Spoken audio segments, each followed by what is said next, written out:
साथियों नमस्कार। अंबेडकर नगर पोएट्री साहित्यिक मंच पर आप सभी दर्शकों का बहुत बहुत स्वागत, वंदन, अभिनंदन है। साथियों, इस मंच पर अक्सर हम एक से बढ़कर एक कवि साहित्यकारों से परिचित होते रहे हैं और खासकर एक से बढ़कर एक विचारों को भी जानते और समझते आए हैं।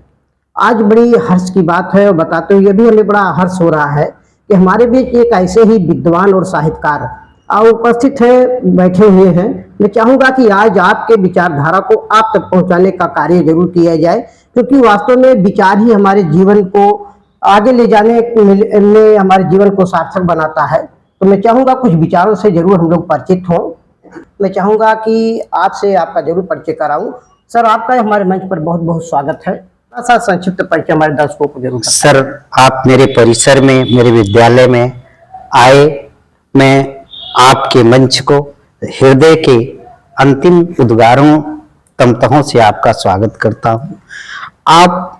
मेरा नाम मायाराम त्यागी है।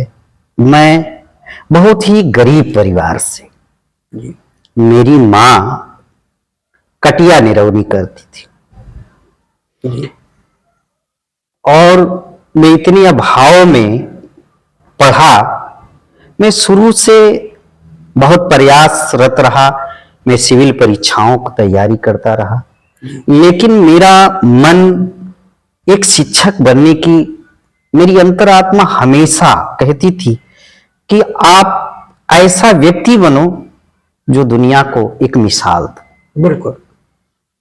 मेरे समझ से मैंने बड़ी मेहनत की और अपने माता पिता के आशीर्वाद से, उनके विचारों को, वो भले गरीब थे लेकिन उनकी जो सामाजिक सोच थी कि सारे व्यक्ति, सारे बच्चों को ऐसी शिक्षा मिले जिससे वो दुनिया के किसी मंच तक पहुंचे।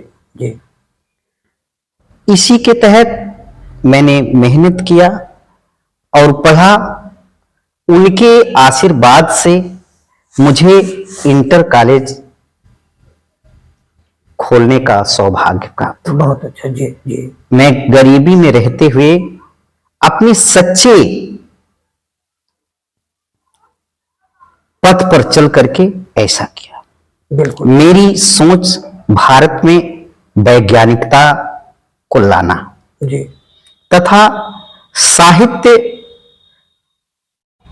ऐसा स्वाद है कि मैं उसको, विज्ञान का होते हुए साहित्य से इतना अतीत प्यार है, इतना ज्यादा प्यार है।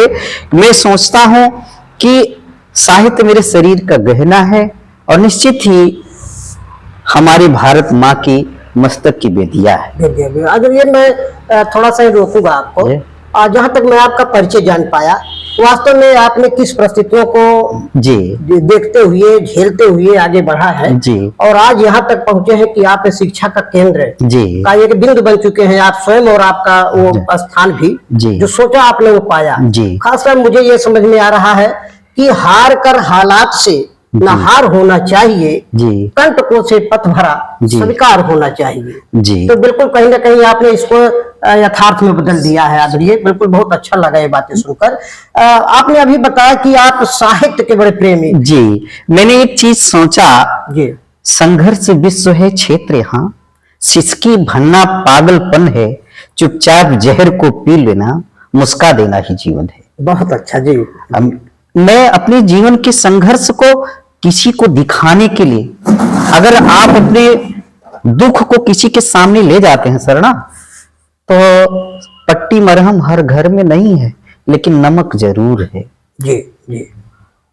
वो आपकी पट्टी नहीं कर सकता तो नमक छिड़क दे। लेकिन समाज के उत्थान का जो बीड़ा उठाया करना है, वो एक संघर्ष भरा रास्ता है। और इस संघर्ष में देखिए, मैं अपनी इस विद्यालय परिसर को बच्चों का आंगन बना दिया है। बहुत अच्छा।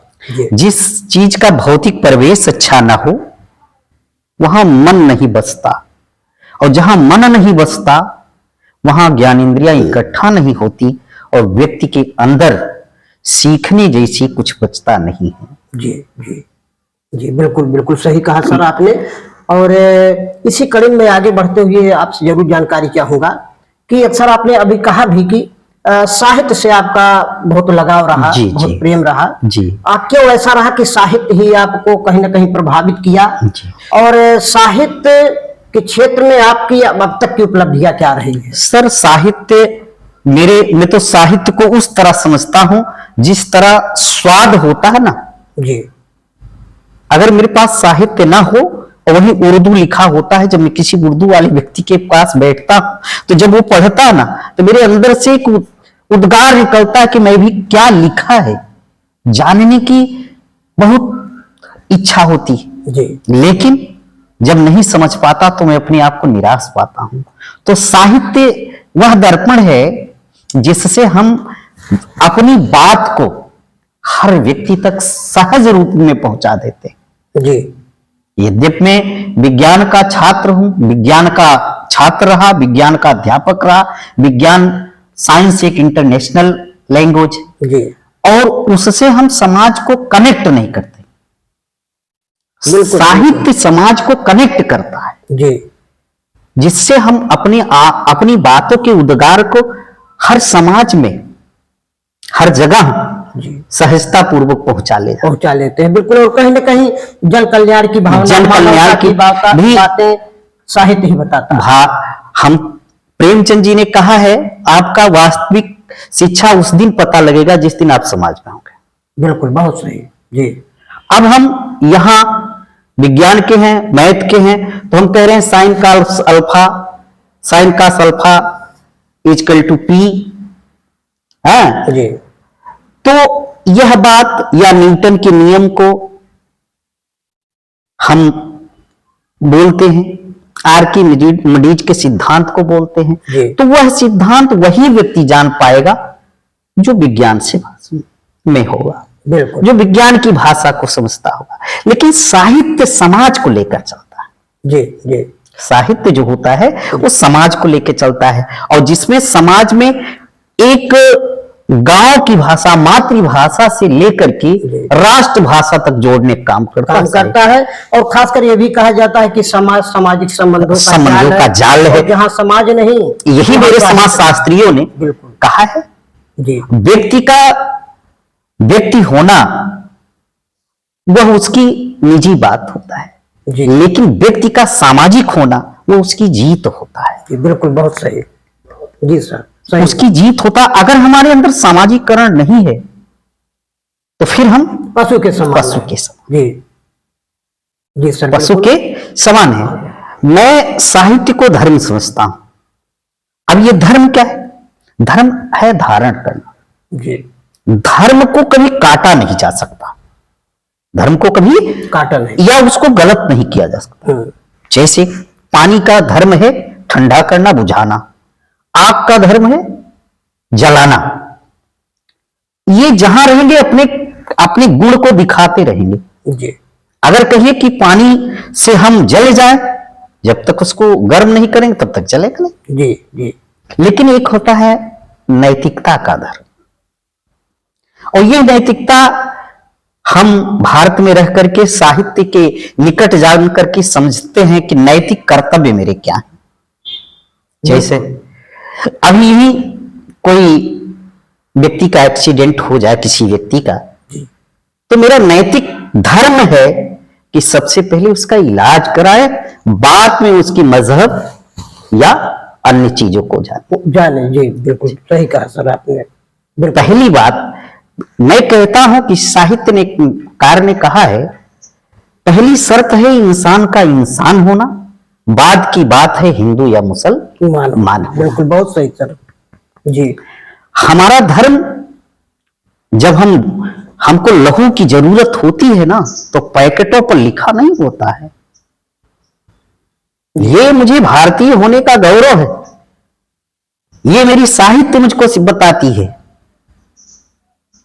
कि वी आर ह्यूमन, हम लोग मानव हैं।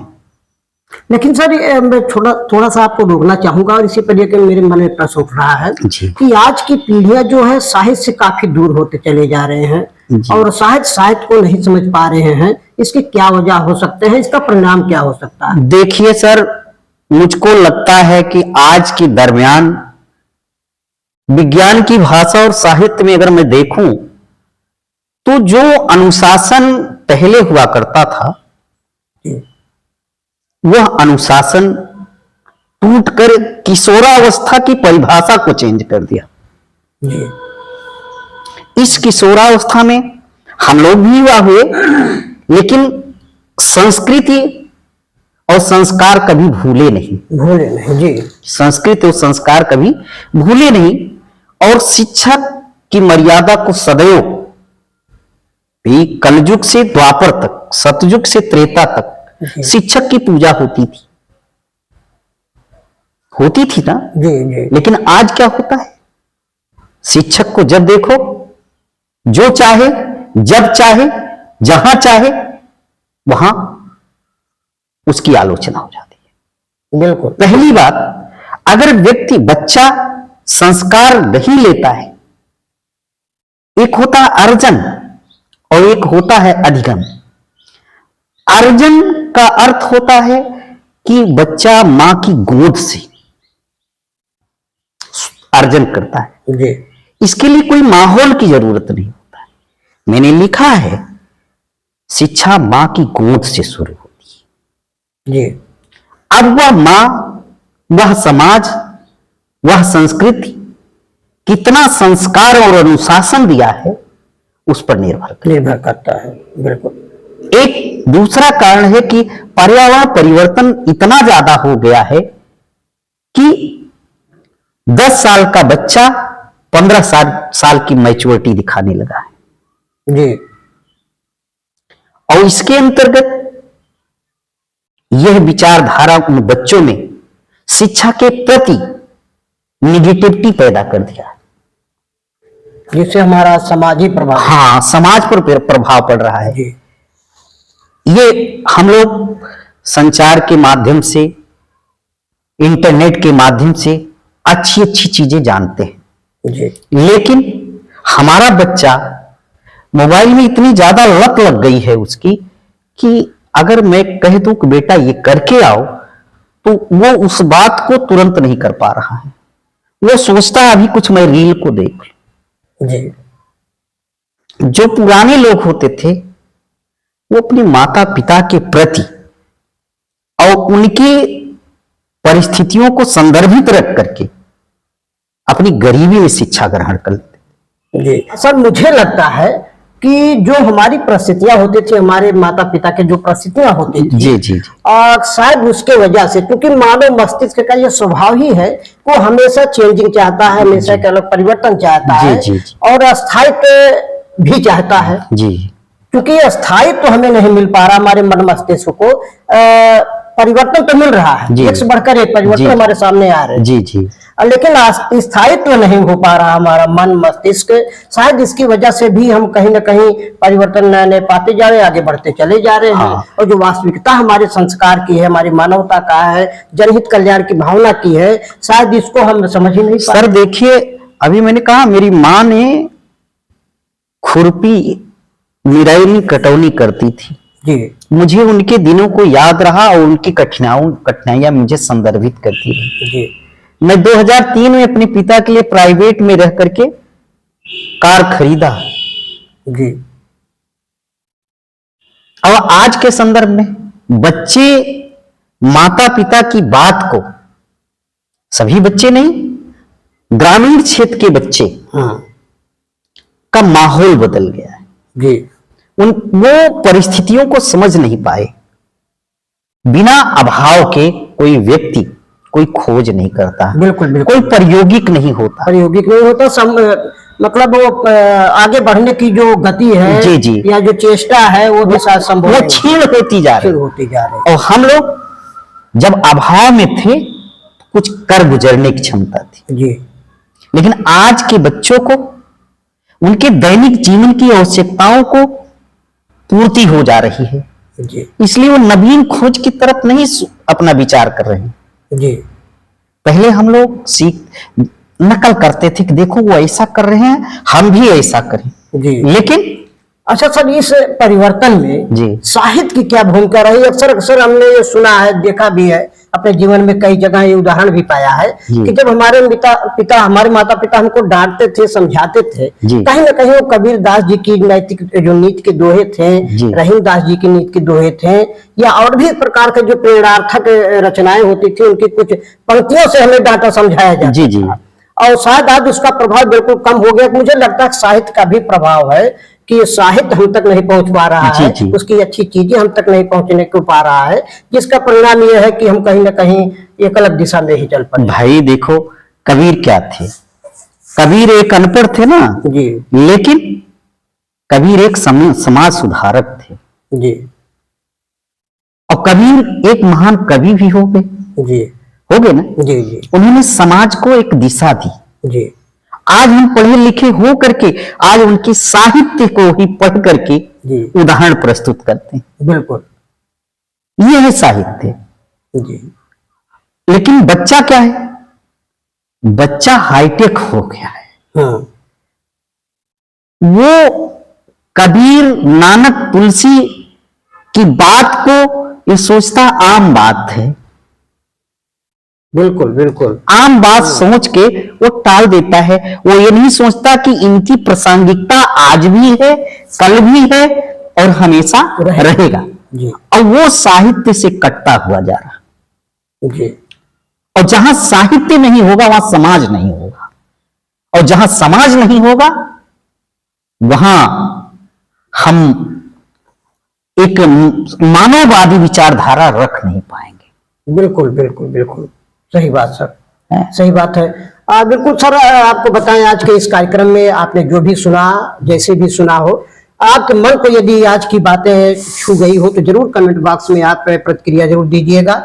और बहुत सुंदर लगा सर आपसे बात करके। और चलते चलते मैं चाहूंगा कि आज के हमारी युवा पीढ़ी और अभिभावक और तमाम जन समुदाय को आप क्या प्रेरणा देना चाहेंगे? मैं प्रेरणा ये दूंगा कि संत गाडगे जैसे महान व्यक्ति ने कहा था कि अगर घर की थाली बेचनी पड़ी तो बेच देना, जी लेकिन खाना चाहे थाली में के बजाय हथेली पे खा लेना, लेकिन शिक्षा को जरूर ग्रहण कर लेना। बिल्कुल बिल्कुल शिक्षा के बगैर व्यक्ति का जीवन अधूरा होता है। जी शिक्षा के बल पर ही हम दुनिया में राज करते हैं।